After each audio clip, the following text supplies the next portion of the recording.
ಹಾಗಂದ್ರೆ ಸಿಟ್ಟು ಏನು ಮಾಡ್ತಿದ್ರು, ಆಫ್ ದ ವೇ ಯಾಕೆ ಸಿಟ್ಟು ಹೋಯ್ತು ಅನ್ನೋದು ಕೂಡ ಒಂದು ಪ್ರಶ್ನೆ.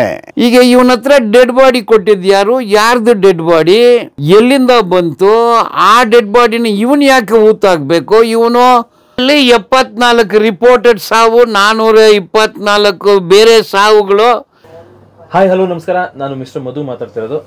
ಆ್ಯಕ್ಚುಲಿ ನಾವು ಧರ್ಮಸ್ಥಳ ಕೇಸ್ನ ಗಮನಿಸ್ತಾ ಹೋದರೆ ಏನೆಲ್ಲ ತಿರುವುಗಳು, ಗೊಂದಲಗಳು, ಒಂದು ವರ್ಗದ ಜನ ಒಂದು ರೀತಿ ಹೇಳ್ತಾರೆ, ಇನ್ನೊಂದು ವರ್ಗದ ಜನ ಇನ್ನೊಂದು ರೀತಿ ಹೇಳ್ತಾರೆ. ಹೀರೋಗಳು ವಿಲನ್ ಆಗ್ತಾರೆ, ವಿಲನ್ಗಳು ಹೀರೋಗಳಾಗ್ತಾರೆ.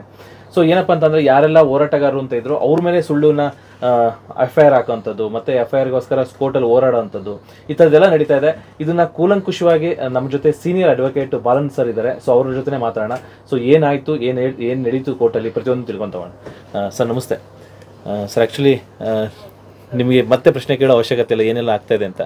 ಆ್ಯಕ್ಚುಲಿ FIR ಹಾಕಿದ್ರು ಅವ್ರ ಮೇಲೆ, ಮತ್ತು ಈಗ FIR ಏನಾಯಿತು, ಏನಕ್ಕೋಸ್ಕರ ಹಾಕಿದ್ರು, ಇದನ್ನೆಲ್ಲ ಹೇಳ್ಬೋದು ಸರ್? ಈಗ ಈ ಧರ್ಮಸ್ಥಳ ಸ್ಪೆಷಲ್ ಇನ್ವೆಸ್ಟಿಗೇಷನ್ ಟೀಮ್ ರಚನೆ ಮಾಡಿದರು. ಅದು ಒಂದು ಮೊಕದ್ದಮೆಗೆ ಮಾತ್ರ ಅಲ್ಲ, 39/2025 ಮಾತ್ರ ಅಲ್ಲ, ಅದಕ್ಕೆ ಪೊಲೀಸ್ ಸ್ಟೇಷನ್ ಸ್ಟ್ಯಾಟಸ್ಸು ಕೊಟ್ಟರು. ಇಡೀ ಕರ್ನಾಟಕದಲ್ಲಿ ಸಿಟ್ಗೆ ಸ್ಪೆಷಲ್ ಪೊಲೀಸ್ ಸ್ಟೇಷನ್ ಸ್ಟ್ಯಾಟಸ್ ಕೊಟ್ಟಿದ್ದು ಇದೇ ಮೊಟ್ಟ ಮೊದಲು.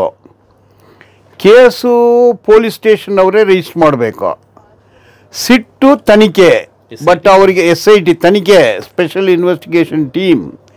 ಅದು 5 ಆಗಸ್ಟು ಕರ್ನಾಟಕ ಸರ್ಕಾರ ಒಂದು ಆದೇಶ ಮಾಡಿದರು, ಅವ್ರಿಗೆ ಪೊಲೀಸ್ ಸ್ಟೇಷನ್ ಸ್ಟ್ಯಾಟಸ್ಸು ಕೊಟ್ಟರು. ಏನಾಗಲೂ ಇನ್ಫಾರ್ಮೇಷನ್ ಬಂದರೆ ಕೇಸ್ ರಿಜಿಸ್ಟರ್ ಮಾಡ್ಬೋದು, ತನಿಖೆ ಕೂಡ ಮಾಡ್ಬೋದು.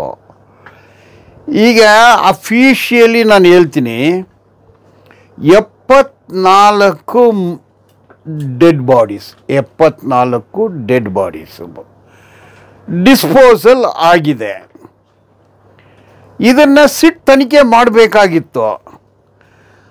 ಮೊಕದ್ದಮೆ 39/2025 ಬಿಟ್ಟು ಬೇರೆ ಯಾವುದು FIR ರಿಜಿಸ್ಟರ್ ಆಗಲಿಲ್ಲ. ಆಯಿತಾ? ಈಗ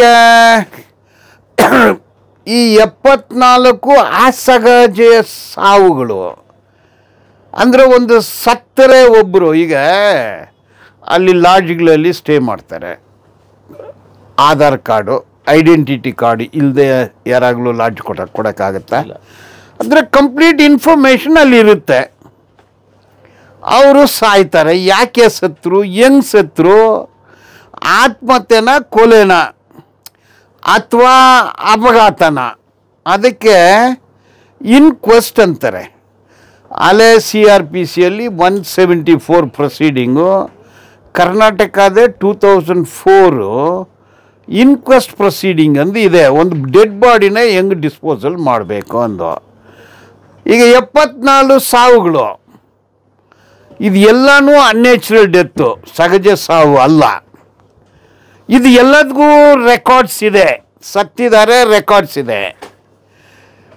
ರೆಕಾರ್ಡ್ಸ್ ಇದ್ದರೆ ಒಂದು ಹೆಣ ಬಿದ್ದರೆ ಏನು ಮಾಡಬೇಕು, ಅದಕ್ಕೆ ರಿಪೋರ್ಟ್ ಇದೆ. ಅದನ್ನು ಎಲ್ಲಿ ಸತ್ತರು, ಯಾರು ಸತ್ತವರು, ಯಾರು ಡೆಡ್ ಬಾಡಿ ಹೇಗಿತ್ತು, ಅದು ರಿಪೋರ್ಟು. ಅದಾದಮೇಲೆ ಬಿ ರಿಪೋರ್ಟ್ ಅಲ್ಲ, ಫಾರ್ಮ್, ಆಮೇಲೆ B ಫಾರ್ಮ್, ಅದನ್ನು ಮ್ಯಾಜಿಸ್ಟ್ರೇಟಿಯಲ್ ಎನ್ಕ್ವೈರಿಗೆ ಕಳಿಸ್ಬೇಕು. ದೆನ್ C ಫಾರ್ಮ್, ಅದು ಡಾಕ್ಟ್ರ್ ಹತ್ರ ಪೋಸ್ಟ್ಮಾರ್ಟಮ್ಗೆ ಕಳಿಸ್ಬೇಕು. ಇದೆಲ್ಲ ಕಳಿಸಿದ ಮೇಲೆ ಇದೆಲ್ಲನೂ ಡೆಡ್ ಬಾಡಿ ಬಿದ್ದಿತ್ತಲ್ಲ, ವಿಡಿಯೋಗ್ರಫಿ ಮಾಡಬೇಕು, ಫೋಟೋಗ್ರಫಿ ಮಾಡಬೇಕು. ವಿಡಿಯೋಗ್ರಫಿ, ಫೋಟೋಗ್ರಫಿ ಮಾಡಿ ಇದನ್ನು ತಹಸೀಲ್ದಾರ್ಗೆ, ಮ್ಯಾಜಿಸ್ಟ್ರಿಯಲ್ ಎನ್ಕ್ವೈರಿಗೆ ಕಳಿಸ್ಬೇಕು, ಡಾಕ್ಟ್ರಿಗೆ ಕಳಿಸ್ಬೇಕು. ಅದರಲ್ಲಿ ಒಂದು ಫಾರಮ್ ಇರುತ್ತೆ. ಮತ್ತು ಡೆಡ್ ಬಾಡಿನ ಪೇಪರಲ್ಲಿ ಕೊಡಬೇಕು. ಇದೆಲ್ಲ ಆದಮೇಲೆ ಆ ಡೆಡ್ ಬಾಡಿನ ಡಿಸ್ಪೋಸಲ್ ಮಾಡಬೇಕು, ಅದನ್ನು ಫೋಟೋಗ್ರಫಿ ಮಾಡಬೇಕು. ರೆಕಾರ್ಡ್ಸ್ ಪ್ರತಿಯೊಂದಿಗೂ ಬರಿಯಲ್ಸ್ ಟೈಮ್ವರೆಗೆ ರೆಕಾರ್ಡ್ಸ್ ಬಿಲ್ಡಪ್ ಮಾಡಬೇಕು. ಈಗ ಡೆತ್ ಆಗಿದೆ, ವಿತಿನ್ 6 hours ಡಿಸ್ಪೋಸಲ್ ಮಾಡಿದ್ದಾರೆ. ಇದನ್ನೆಲ್ಲದಕ್ಕೂ ಪೋಸ್ಟ್ ಮಾಡಿದ ಡಾಕ್ಟ್ರು ಮಹಾಬಲಪ್ಪ, ಆ ಡಾಕ್ಟ್ರು ಗೌರ್ಮೆಂಟ್ ಡಾಕ್ಟ್ರೇ ಅಲ್ಲ, ಅವ್ರಿಗೆ ಯಾರು ಅಧಿಕಾರ ಕೊಟ್ಟಿದ್ದು? ಸೊ ಈಗ 74 ಡೆತ್ಸ್ ಅಂದರೆ 42 ವರ್ಷದಿಂದ ನೋಡಿದರೆ 424 ಸಾವುಗಳು ರಿಪೋರ್ಟೆಡ್, 74 ಸಾವುಗಳು. ಇದ್ರ ಬಗ್ಗೆ ಏನು ತನಿಖೆ ಮಾಡಿದ್ದಾರೆ ಸಿಟ್ ಅನ್ನೋದು ಯಾರಿಗೂ ಗೊತ್ತಿಲ್ಲ. ಸಿಟ್ಟು ರಚನೆ ಮಾಡಿದ್ದು 19/7/2025. ಇದುವರೆಗೆ ಅದ್ರ ಬಗ್ಗೆ ಬಂದಿಲ್ಲ. ಆಯಿತು, ಈಗ ಸಿಟ್ ಫುಲ್ ಫಾರ್ವರ್ಡ್ ಸಿಟ್, ಅದು ಸಿಟ್ ಇನ್ವೆಸ್ಟಿಗೇಟಿಂಗ್ ಏಜೆನ್ಸಿ. ಈಗ ಯಾರು ಅವನು ಚಿನ್ನಯ್ಯ, ಮುಸ್ಕದಾರಿ, ಭೀಮಾ, ಇವನನ್ನು ಸಿಟ್ಟು IPS ಆಫೀಸರ್ಸು ಸುಮಾರು ಡಿಸ್ಕಷನ್ ಮಾಡಿದ್ದಾರೆ, ಇಂಟ್ರಾಗೇಟ್ ಮಾಡಿದ್ದಾರೆ, ಗ್ರಿಲ್ ಮಾಡಿದ್ದಾರೆ, ಫ್ರೈ ಮಾಡಿದ್ದಾರೆ, ಎಲ್ಲೆಲ್ಲ ಮಾಡಿ 17 ಸ್ಪಾಟ್ಗೆ ಹೋಗ್ತಾರೆ.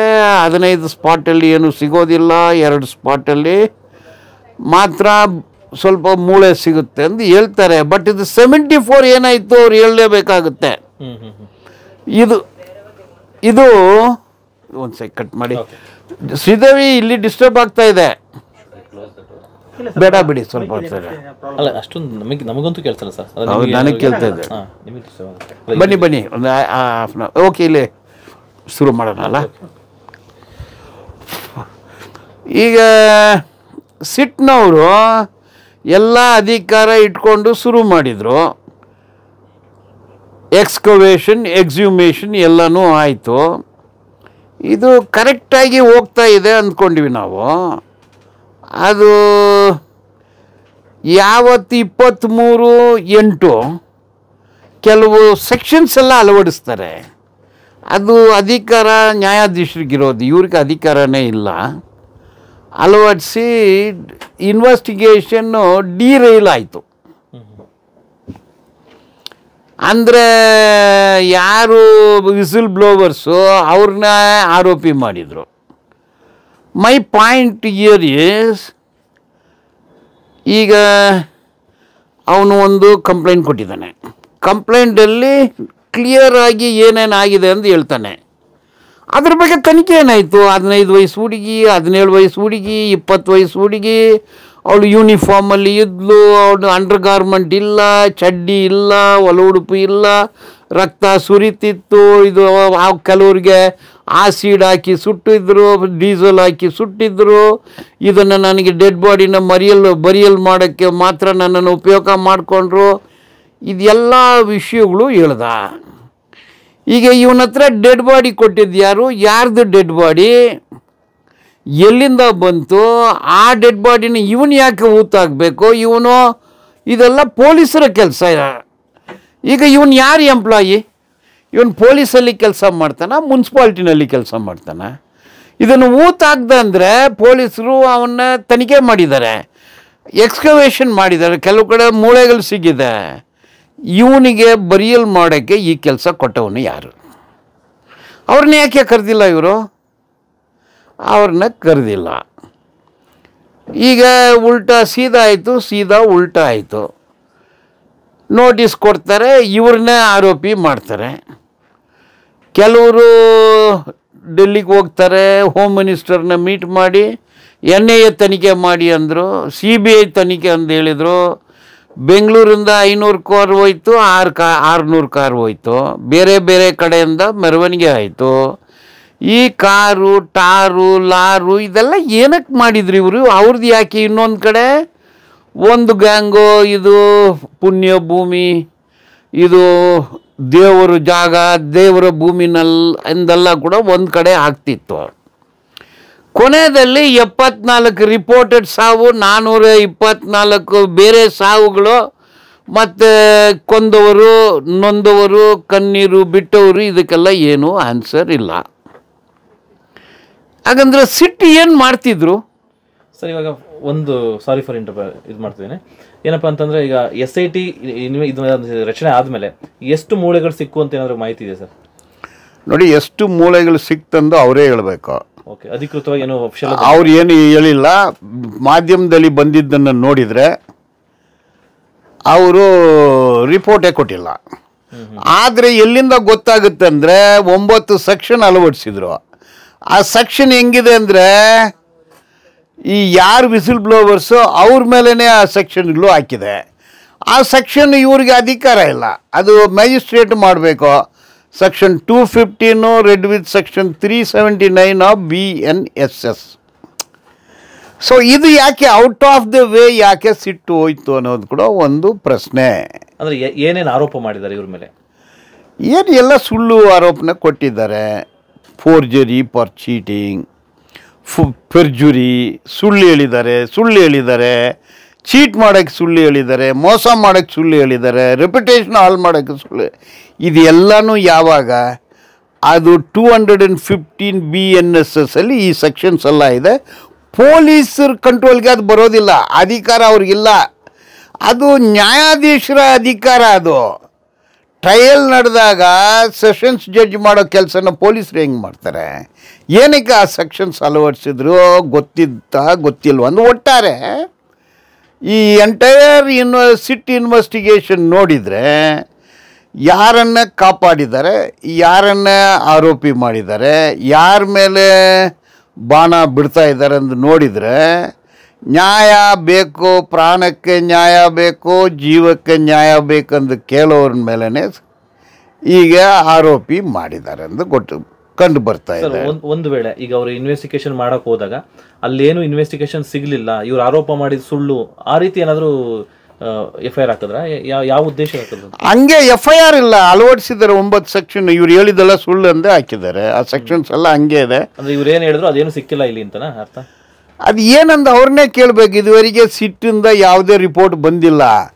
ನಮ್ಮ ಹತ್ರ ಇರೋದು ಒಂದು FIR, ನಮ್ಮ ಹತ್ರ ಇರೋದು ಒಂದು 183 ಸ್ಟೇಟ್ಮೆಂಟು, ಇನ್ನೊಂದು 183 ಸ್ಟೇಟ್ಮೆಂಟು, ಮತ್ತು ಇವನು ಕೊಟ್ಟಿರೋ ಹೇಳಿಕೆ, ಇಷ್ಟೇ ಇದೆ. ಅದರಲ್ಲಿ ಸುಳ್ಳಂದು ಇವ್ರು ಹೆಂಗೆ ಪರಿಗಣಿಸ್ತಾರೆ? ಅದು ಕೋರ್ಟಿಗೆ ಬರಬೇಕಲ್ಲ, ಕೋರ್ಟ್ ಅಧಿಕಾರವನ್ನು ಇವ್ರು ಯಾಕೆ ತಗೊಂಡ್ರು? ಹಾಗಂದರೆ ಡೈರೆಕ್ಷನ್ ಬೇರೆ ಹೋಗಿದೆ. ಈಗ ಈ 4 ಜನರಿಗೆ ನೋಟಿಸ್ ಕೊಟ್ಟಿದ್ದಾರೆ. ಒಬ್ಬ ವಿಠ್ಠಲ ಹೆಗ್ಡೆ, ಅವರು ಸೌಜನ್ಯ ಅವರ ಮಾವ, ಇನ್ನೊಬ್ಬರು ಜಯಂತು, ಇನ್ನೊಬ್ಬರು ಮಠಣ್ಣವರು, ಇನ್ನೊಬ್ಬರು ತಿಮ್ರೋಡಿ. ಮಠಣ್ಣವರು ತಿಮ್ರೋಡಿ ಏನು ಎಡಪಂಥಿ ಅಲ್ಲ, ಅವರು ಬಲಪಂಥಿನೇ. ಅವರು ಸಿಂಧು ಜಾಗರಣೆ ಸಮಿತಿ ಎಂದು ಇಟ್ಕೊಂಡಿದ್ದಾರೆ. ಅವರು ಹಿಂದುತ್ವವಾದಿಗಳ, ಅವರು RSS, ಅವರು ಹಿಂದೂ ಸಂಘಟನೆನೇ. ಅವರು ಬೇರೆ ಸಂಘಟನೆಯಿಂದ ಹೆಂಗೆ ಹೇಳ್ತೀರಾ? ಅವ್ರ ಮೇಲೆ ಯಾಕೆ ನೋಟಿಸ್ ಕೊಟ್ಟು ಆವತ್ತು ಅವರು ಏನಾಗಲೂ ಹೈಕೋರ್ಟ್ಗೆ ಹೋಗಿಲ್ಲ ಅಂದರೆ ಅವ್ರನ್ನ ಬಂಧಿಸಿ ಅವ್ರನ್ನ ಒಂದು 12-15 ದಿವಸ ಕಸ್ಟಡಿಗೆ ತಗೊಂಡು ಅವ್ರ ಮುಖಾಂತರ ಏನೇನೋ ಸಾಕ್ಷಿಗಳು ಬರ್ಕೊಂಡು ಯಾರನ್ನ ಅರೆಸ್ಟ್ ಮಾಡಿರ್ತಾರೋ ಗೊತ್ತಿಲ್ಲ ನನಗೆ. Anyway, legal proceedings from day 1 to today is illegal. ಕಾನೂನಕ್ಕೂ ಬಾಗರವಾಗಿಯೇ ಹೋಗ್ತಾ ಇದೆ. ಅದು ಹೆಂಗೆ ಹೋಗುತ್ತೆ? ಹೋಮ್ ಮಿನಿಸ್ಟ್ರಿ, ಚೀಫ್ ಮಿನಿಸ್ಟ್ರು, ಮತ್ತು state, IPS, IAS, DIG, SP ಎಲ್ಲರೂ ಇನ್ವಾಲ್ವ್ ಆಗಿ FIR ನೋಂದಣಿ ಮಾಡಿದ್ದು ಕಾನೂನು ಬಾಹಿರ, 183 ಸ್ಟೇಟ್ಮೆಂಟ್ ರೆಕಾರ್ಡ್ ಮಾಡೋದು ಕಾನೂನು ಬಾಹಿರ, ಎರಡನೇ 183 ಮತ್ತೆ ಅವನ್ನ ಬಂಧಿಸಿದ್ದು, ಮತ್ತೆ ಅವನ್ನ ಪ್ರೊಡ್ಯೂಸ್ ಮಾಡಿದ್ದು, 12 ದಿವಸ ಕಸ್ಟಡಿ ತಗೊಂಡಿದ್ದು ಎಲ್ಲನೂ ಇಲ್ಲೀಗಲ್. ಹೆಂಗಾಯ್ತು ಇದು? ಅದು ಒಂದು ಸ್ಟೇಟ್ ರೆಪ್ಯೂಟೆಡ್ ಏಜೆನ್ಸಿ. ಕಾನೂನನ್ನು ಬಿಟ್ಟು ಇದೆಲ್ಲ ಹೆಂಗಾಯ್ತು ಅನ್ನೋದನ್ನೇ ವಿಷಯ. ಇಡೀ ಸಿಸ್ಟಮು ಸರ್. ಆ್ಯಕ್ಚುಲಿ SIT ಅನ್ನೋದು ಕಾನೂನು ಅಂಗಡಿ ಇದರಲ್ಲೇ ಬರುತ್ತೆ, ಮತ್ತು ಸರ್ಕಾರ ಕಾನೂನು ಇದರಲ್ಲೇ ಬರುತ್ತೆ. ಅವರೆಲ್ಲ ಅದನ್ನೇ ಪಾಲಿಸ್ಬೇಕಾದಂಥವ್ರು ಹೆಂಗೆ ಕಾನೂನು ವಿರುದ್ಧವಾಗಿ ಮಾಡ್ತಾರೆ? ಅದೇ $1 million ಕ್ವಶ್ಚನ್. ನೀವು ಅವ್ರನ್ನೇ ಹೋಗಿ ಕೇಳಬೇಕು. ಬಟ್ ಕೋರ್ಟ್ಗೆ ನಾನು ಹಾಕಿದೆ, ಸ್ವಾಮಿ ಇದೀಗ ನಾನು ಹೇಳಿದ್ರೆ ಇದು ನೋಂದಣಿ ಮಾಡಿದ್ದು ತಪ್ಪು, ಈ ಸೆಕ್ಷನ್ ಅಳವಡಿಸಿದ್ದು ತಪ್ಪು, FIR ಮಾಡಿದ್ದು ತಪ್ಪಾಗಿದೆ, ಇದು ನ್ಯಾಯಾಧೀಶರ ಹತ್ರ ಆದೇಶ ತಗೊಂಡಿದ್ದು ಸರಿಯಲ್ಲ, ಈ ಸೆಕ್ಷನ್ಗಳನ್ನ ಅಳವಡಿಸಿದ್ದು ಸರಿಯಲ್ಲ, ಸೆಕೆಂಡ್ ಸ್ಟೇಟ್ಮೆಂಟು ತಪ್ಪೊಪ್ಪಿಗೆ ಸ್ಟೇಟ್ಮೆಂಟ್ ಹೆಂಗೆ ತಗೊಳ್ತಾರೆ, 2 ಹೆಂಗೆ ಬರುತ್ತೆ? ಜಡ್ಜಿನ ಅವ್ರನ್ನ ಕೇಳಿದ್ದು ಹೆಂಗೆ ಬರುತ್ತೆ ಅಂತ ಕೇಳಿದ್ರಲ್ಲ. ಅದಕ್ಕೆ ಸ್ಟೇಟ್ ಏನು ಹೇಳಿದರು? ಅವ್ರು ಬೇಲ್ ತಗೊಳ್ಳಿ. ಬೇಲ್ ಯಾಕೆ ತಗೋಬೇಕು? ಯಾವ ಸೆಕ್ಷನಲ್ಲಿ ತಗೋಬೇಕು? ಅದು ಇವ್ರು ಯಾಕೆ ತಗೋಬೇಕು? ಇವ್ರಿಗೂ ಕೊಲೆಗಳಿಗೆ ಏನು ಸಂಬಂಧ?